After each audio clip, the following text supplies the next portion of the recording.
السلام علیکم ورحمۃ اللہ وبرکاتہ۔ رمضان کا مہینہ یہ اللہ کی بہت بڑی نعمت ہے، اور یہ نعمت اللہ تعالیٰ اپنے ان بندوں کو عطا فرماتا ہے جن سے اللہ پیار کرتا ہے۔ اللہ تعالیٰ جن بندوں کے لیے یہ چاہتا ہے کہ میرے یہ بندے جہنم سے بچ کر جنت میں داخل ہو جائیں، میرے یہ بندے آخرت میں کامیاب ہو جائیں، اللہ تعالیٰ ان کو رمضان کا مہینہ عطا فرماتا ہے۔ رمضان کا مہینہ یہ اللہ کی بہت بڑی نعمت ہے، بہت بڑا انعام ہے۔ خوش قسمت ہے وہ شخص جس کو رمضان کا مہینہ نصیب ہو رہا ہے۔ دنیا میں سب سے لکی ہے وہ شخص جس کو رمضان کا مہینہ مل رہا ہے۔ یہ رمضان کا مہینہ مل رہا ہے ہمیں، پھر ایک اور رمضان مل گیا، پھر ایک رمضان مل گیا، اب ایک رمضان اور ملنے والا ہے ہمیں 2025 کا۔ آپ کیا سمجھ رہے ہو کہ بس یوں ہی زندگی چل رہی ہے؟ نہیں نہیں، یہ اللہ کی محبت ہے۔ اللہ یہ چاہتا ہے کہ میرے بندے جنت الفردوس میں اعلیٰ مقام حاصل کر لیں۔ اللہ تعالیٰ یہ چاہتا ہے کہ میرے بندے آخرت میں کامیابی حاصل کر لیں۔ اسی لیے اللہ تعالیٰ ہمیں رمضان پر رمضان دیے جا رہا ہے۔ اللہ ہم سے سب سے زیادہ محبت فرماتا ہے، اسی لیے ہمیں رمضان کا موقع بار بار مل رہا ہے۔ آپ کیا سمجھ رہے ہو کہ بس یوں ہی مل رہا ہے؟ ایسا نہیں ہے۔ رمضان ملتا ہی اس کو ہے جو سب سے زیادہ محبوب اللہ کا بندہ ہوتا ہے۔ اسی لیے میرے عزیز بھائیوں، میری بہنوں، رمضان کے مہینے کی قدر ہم سب لوگوں کو کرنا چاہیے۔ اور رمضان کی قدر کیا ہے کہ رمضان کا مہینہ شروع ہونے سے پہلے ہم رمضان کی تیاری کریں۔ جب رمضان کا مہینہ شروع ہو تو ہمیں غسل کرنے کا طریقہ پتہ ہو، ہمیں وضو کرنے کا طریقہ پتہ ہو، قرآن مجید کی تلاوت ہمیں ٹھیک سے کرنا آتی ہو، نماز آپ جو پڑھ رہے ہوں تو آپ کو پتہ ہو کہ نماز پڑھنے کا صحیح طریقہ یہ ہے۔ رمضان کا مہینہ شروع ہونے سے پہلے ہی آپ یہ ارادہ کر لو کہ ایک بھی روزہ میں رمضان کے مہینے کا چھوڑوں گا نہیں، چاہے کام چھوڑ جائے، تھوڑی سی سیلری میں کمی آ جائے، لیکن رمضان کا ایک روزہ بھی میں نہیں چھوڑوں گا۔ آپ کو پتہ ہے سب سے بدقسمت، سب سے زیادہ قابل افسوس وہ شخص ہوتا ہے جو رمضان کا مہینہ پاتا ہے اور روزے نہیں رکھ پاتا، جو رمضان کا مہینہ پاتا ہے اور نمازیں نہیں پڑھتا، جو رمضان کا مہینہ تو پاتا ہے لیکن تہجد کی نماز میں سویا ہوا ہوتا ہے۔ رمضان کا مہینہ پانے کے بعد بھی جو شخص اللہ کی رحمتیں اور اللہ کی مغفرتیں جو بارش کی طرح برس رہی ہوتی ہیں آسمان سے، اس میں نہ نہا سکے، رمضان کی برکتوں کو اپنی جھولیوں میں نہ ڈال سکے، وہ سب سے زیادہ انلکی ہے۔ ٹھیک ہے، دنیا کی دولت اس کے پاس ہو سکتی ہے، دنیا کے عیش و آرام اس کے پاس ہو سکتے ہیں، لیکن دنیا کی کوئی حیثیت اللہ کے نزدیک نہیں۔ حدیث میں آتا ہے کہ دنیا کی حیثیت اللہ کے نزدیک مچھر کے پر کے برابر ہے۔ تو اس کی کوئی حیثیت نہیں ہے کہ دنیا کا بہت کچھ اس کے پاس ہے۔ اور ایک شخص غریب ہے، جھوپڑی میں رہتا ہے، ایک وقت کا کھانا بھی اسے پیٹ بھر کے نصیب نہیں ہو پاتا، لیکن رمضان جب آتا ہے تو اس کا ایک روزہ بھی نہیں چھوٹتا، ایک نماز بھی اس کی نہیں چھوٹتی، اللہ کی یاد اس کے دل سے نہیں جاتی، قرآن مجید کی تلاوت اس کی نہیں چھوٹتی، رمضان کو پورا وصول کرتا ہے۔ یہ شخص اللہ کی نظر میں کامیاب ہے۔ میرے عزیز بھائیوں، میری بہنوں، میں بتانا یہ چاہ رہا ہوں کہ رمضان کی قدر ہم سب لوگ کریں۔ اگر ہم رمضان کی قدر نہیں کریں گے تو اللہ کی شان میں کوئی کمی نہیں آتی۔ ساری دنیا اللہ کی نافرمان ہو جائے، اللہ کی شان رائی کے دانے کے برابر نہیں گھٹے گی۔ ساری دنیا اللہ کی فرما بردار ہو جائے، اللہ کی شان میں رائی کے دانے کے برابر بڑھوتری نہیں ہوگی۔ فائدہ ہمارا ہے، اللہ کا کوئی فائدہ نہیں ہے کہ سارے بندے اگر اللہ کی عبادت کرنے لگے تب بھی اللہ کا کوئی فائدہ نہیں۔ اللہ کی عزت، اللہ کی شان، اللہ کی قدرت جیسے تھی ویسی ہی رہے گی۔ محتاج ہم لوگ ہیں، ضرورت مند ہم لوگ ہیں۔ اسی لیے میں آپ لوگوں سے یہ کہنا چاہتا ہوں کہ رمضان کی تیاری ابھی سے شروع کر دیں۔ آپ جب رمضان کا مہینہ شروع ہو تو آپ کو غسل کا طریقہ معلوم ہو، آپ کو وضو کا طریقہ پتہ ہو، نماز کیسے پڑھی جاتی ہے صحیح طریقہ نماز کا آپ کو معلوم ہو، روزے کے مسائل آپ کو پتہ ہوں، تہجد، اشراق، اوابین، چاشت، یہ سب کچھ آپ پہ پڑھنا آتا ہو۔ کیونکہ اللہ کے نبی صلی اللہ علیہ وسلم نے حضرت جبرائیل علیہ السلام کی ایک بد دعا پر آمین کہا ہے وہ بد دعا پتہ ہے کون سی ہے؟ ایک مرتبہ حضرت جبرائیل علیہ السلام تشریف لائے اور حضور علیہ الصلوۃ والسلام اس وقت ممبر کی سیڑھی پر قدم رکھ رہے تھے۔ حضرت جبرائیل علیہ السلام نے بد دعا دی، ہلاک اور برباد ہو جائے وہ شخص جو رمضان کا مبارک مہینہ پائے اور اپنی مغفرت نہ کرا سکے۔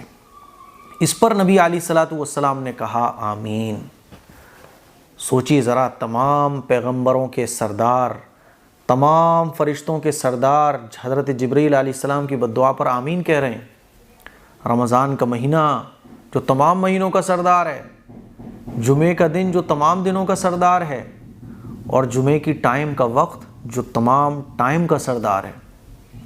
آپ سوچئے کہ اس بد دعا کے قبول ہونے میں کوئی شک ہے؟ کوئی شک نہیں ہے۔ اس بد دعا میں کون آئے گا؟ رمضان کا مہینہ جو پا رہا ہے لیکن روزہ نہیں رکھ رہا ہے، رمضان کا مہینہ جس کو مل رہا ہے لیکن نمازیں نہیں پڑھ رہا ہے، رمضان کا مہینہ جس کو مل رہا ہے لیکن وہ قرآن مجید کی تلاوت نہیں کر رہا، رمضان کا مہینہ جس کو مل رہا ہے لیکن اس کی زندگی میں کوئی فرق نہیں آ رہا ہے۔ آپ مجھے بتائیے یہ بد دعا کس کو لگنے والی ہے؟ تو میں یہ آپ کو بتانا چاہ رہا ہوں، آپ کی توجہ دلانا چاہ رہا ہوں کہ کہیں ایسا نہ ہو کہ ہماری تھوڑی سی بے توجہی، رمضان جیسی نعمت کی ناقدری کہیں ہمارے لیے اس بد دعا کے لگنے کا ذریعہ نہ بن جائے۔ میرے عزیز بھائیوں، ویسے تو پورے سال ہماری زندگی اللہ اور اللہ کے رسول کے حکموں کے خلاف گزرتی ہے۔ ایک مہینہ رمضان کا مہینہ ہے جس پر ہم یقین سے یہ کہہ سکتے ہیں کہ ہاں، رمضان کی ہماری عبادتیں ایسی ہوتی ہیں کہ اللہ تعالیٰ اس رمضان کی ہماری عبادتوں کے صدقے طفیل میں ہمیں جنت میں داخل کر دے گا اور گناہوں کو معاف فرما دے گا۔ لیکن ایسا رمضان تو گزرے ہمارا۔ اللہ تو بہانے تلاش کرتا ہے مغفرت کے۔ اللہ تو یہ چاہتا ہے کہ اس کا ہر بندہ جہنم سے بچ جائے اور جنت میں چلا جائے، لیکن وہ بہانہ بھی تو ہم اللہ کو نہیں دیتے۔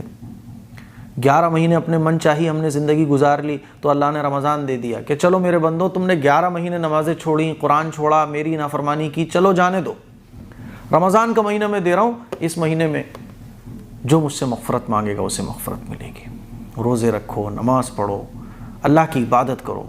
اس کے لیے ہم ابھی سے تیاری شروع کرتے ہیں۔ آپ پہ قرآن مجید پڑھنا نہیں آتا؟ میں نے الف سے لے کے والناس تک پورا قرآن مجید سکھایا ہوا ہے۔ آپ قرآن مجید پڑھنا سیکھنا چاہتے ہیں؟ سیکھیے۔ آپ نماز کے اندر جو 10 صورتیں ہوتی ہیں، کم سے کم 10 صورتیں ہر مسلمان کو یاد ہونا چاہیے، وہ صورتیں آپ یاد کرنا چاہتے ہیں؟ یاد کیجئے۔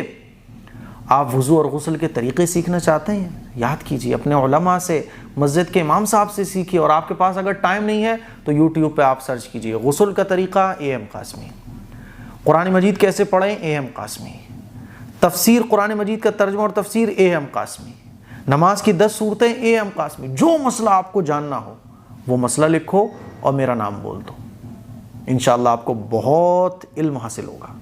تو میرے عزیز بھائیوں، میری بہنوں، میری بس یہی گزارش ہے کہ رمضان سے پہلے رمضان جیسی اللہ کی نعمت کی قدر ہم لوگ کریں۔ کہیں ایسا نہ ہو کہ رمضان کی ناقدری ہمارے لیے حضور کی بد دعا کا سبب ہمارے لیے بن جائے۔ ایسا نہ ہو کہ جبرائیل علیہ السلام کی بد دعا ہمیں لگ جائے اور ہم ان نامراد لوگوں میں شامل ہو جائیں جو آخرت کے دن اپنا سر نوچیں گے، اپنا چہرہ نوچیں گے افسوس کی وجہ سے، اور ان کے لیے جہنم کے فیصلے ہو جائیں گے۔ اللہ تعالی ہم سب کو رمضان کی قدر کرنے کی توفیق عطا فرمائے۔ السلام علیکم ورحمۃ اللہ وبرکاتہ۔ کئی لوگوں کو میں نے دیکھا ہے کہ وہ پیٹ کے مرض میں مبتلا رہتے ہیں، ہاضمہ ٹھیک نہیں رہتا، قبضے کی شکایت رہتی ہے، لوز موشن رہتے ہیں، ٹوائلٹ وغیرہ صاف نہیں رہتی ہے، اور وہ حکیموں کے علاج میں کئی ہزار روپے خرچ کر چکے ہوتے ہیں لیکن فائدہ نہیں مل رہا ہوتا ہے۔ ابھی کچھ دن پہلے میری بھی پیٹ میں تکلیف ہو گئی تھی، اور جس کی وجہ سے ٹھیک ٹھاک دقت ہونا شروع ہو گئی تھی، تو مجھے دادا نے جو ہے نا ایک پورا فوڈ سپلیمنٹ بنا کے دیا اور کہا کہ اس کو صبح شام کھانے کے بعد 1 چمچ کھا لینا، اور مجھے انہوں نے بتایا کہ وہ بچپن سے اس کو کھاتے آ رہے ہیں۔ ابھی ہمارے دادا کی عمر 70-75 سال ہے، اور آپ یہ سمجھ لیں کہ کوئی پرہیز نہیں ہے، مطلب ڈاکٹر کی طرف سے بھی کوئی پرہیز نہیں ہے، اور اللہ کا شکر ہے جو پاچن تنتر ہے ان کا وہ 1 نمبر ہے، اور ابھی بھی جو ہے نا وہ اچھے خاصے بہترین طریقے سے چلتے پھرتے ہیں۔ تو انہوں نے وہ مجھے بنا کے دیا، میں نے استعمال کیا، اللہ کا شکر ہے فائدہ ہوا۔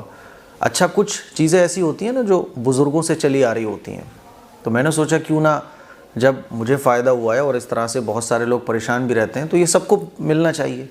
تو پھر میں نے دادا سے کہہ کر اور اپنے والد صاحب سے بول کر اس چیز کو ایک ڈبے کی شکل میں پیک کروایا تاکہ یہ آپ لوگوں تک پہنچ سکے. جہاں آپ بہت ساری چیزیں استعمال کر چکے ہو، تو یہ جو میرے سامنے آپ دیکھ رہے ہیں فوڈ سپلیمنٹ فار اسٹومک، یہ ایک فوڈ سپلیمنٹ ہے جو جیسے کہ کلونجی ہے، شہد ہے، اور کیا ہیں آپ کے بادام ہیں، میتھی ہے، اور بھی بہت ساری چیزیں ہیں، ان کو ملا کے یہ تیار کی گئی ہے. تو کوئی سائیڈ ایفیکٹ نہیں ہے اس کا، ایک کھانے کی ایک نارمل چیز ہے طاقت کے لیے. تو آپ اس کو اگر بائی کرتے ہیں، یہ میں کوئی آپ کو اس کا پروموشن نہیں کر رہا ہوں، صرف آپ لوگوں کے فائدے کے لیے میں نے سوچا کہ یہ چیز آپ لوگوں کو مل جائے. جہاں آپ نے بہت ساری چیزیں استعمال کر دیکھی ہیں تو ہو سکتا ہے اس کو بھی استعمال کر لیں، ہو سکتا ہے کہ اللہ اس میں شفا دے دے، کیونکہ کلونجی کے اندر حدیث سے ثابت ہے شفا ہے. شہد کے اندر شہد کا ذکر قرآن و حدیث میں موجود ہے. تو اس کو آپ ایک بار استعمال کر کے دیکھیں، انشاءاللہ فائدہ ملے گا. تقریباً 1-2 ڈبے آپ اس کے استعمال کریں گے، یہ پورا ڈبہ آپ اس نمبر پر آرڈر بھی کر سکتے ہیں. تو میں نے سوچا کیوں نہ آپ لوگوں سے بھی شیئر کر دیا جائے. ٹھیک ہے، انشاءاللہ آپ کو فائدہ ملے گا. السلام علیکم ورحمۃ اللہ وبرکاتہ.